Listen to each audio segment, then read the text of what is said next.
अस्सलाम वालेकुम, कैसे हैं आप? उम्मीद है सब ठीक ठाक होंगे। आज हम बना रहे हैं बोनलेस हांडी मसाले वाली। और उसके लिए जो है हमने जो लिया है ये अपना एक प्याली चिकन बोनलेस है, जो हमने इस तरीके से चौकोर पीस काट लिए हुए। 3 टमाटर हैं जो हमने काट लिए हैं। 4 जो है लहसुन के हैं और ये 2 लाल वाली मिर्चें हैं, ताकि इसका थोड़ा सा कलर जो है थोड़ा सा तेज़ आ जाए। इसमें हम पेपरिका पाउडर नहीं डालेंगे, इस वजह से हम ये लाल मिर्चें डालें तो ताकि थोड़ा सा तीखा भी बन सके। और ये 1 प्याज है।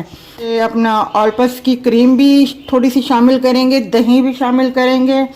और फिर आपको बताते हैं दूसरा स्टेप जो है। हमने तेल लिया है, इस तेल में हमने ये हाफ टी के बराबर ये ज़ीरा है, राई के दाने हैं यानी कि सरसों वाले, जिसे दाने भी बोलते हैं बीज, ये वो है थोड़े से।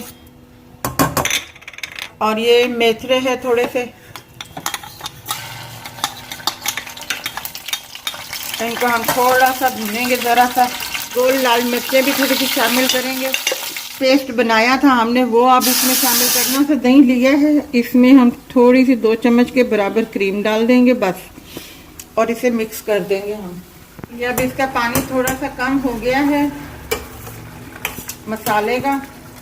अब जो है हम इसमें ये चिकन डाल देंगे ताकि ये भी अच्छे तरीके से इसमें थोड़ा सा गल जाए। ये देखें मसाला जो है खुश्क हो गया इसका पानी। अब हम इसमें ये मसाले शामिल करेंगे, क्योंकि ये वाला जो है इसमें साबुत धनिया, ज़ीरा, काली मिर्चें, ये तीनों चीज़ें हमने भून के और इन्हें कूट लिया है। ये एक मसाला अलग हो गया है। अब ये थोड़ा सा है, ज़रा सा हाफ टी के बराबर जो है गरम मसाला पाउडर है। ये 1/4 टीस्पून के बराबर ब्लैक पेपर पाउडर है। 1 टीस्पून लाल मिर्ची पाउडर है। ये हाफ टी हल्दी है और नमक हल्दी जायका है। ये अब मसाले हम इसमें शामिल कर रहे हैं।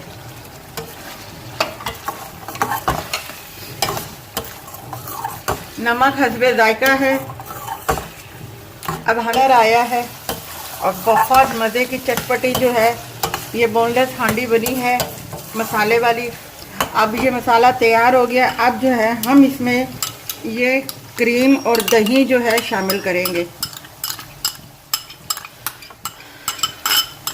जो है हम ये हरी मिर्चें हैं जो हमने गोल काट ली थी 2-3, ये शामिल कर देंगे बस। अब हम इसे 2 मिनट के लिए पकाएंगे, उसके बाद हम डिश आउट कर देंगे। ये देखें हमारी बोनलेस हांडी तैयार है मसाले वाली, बिल्कुल चटपटी सी मज़ेदार सी बनी है। गरम गरम नान के साथ, रायते के साथ, सलाद के साथ पेश करें, बहुत मज़े की। आप ज़रूर इसे बनाइएगा। अगर आपको ये हमारी रेसिपी अच्छी लगी हो तो हमारी वीडियो को लाइक कीजिएगा, शेयर कीजिएगा और अपना ख्याल रखिएगा।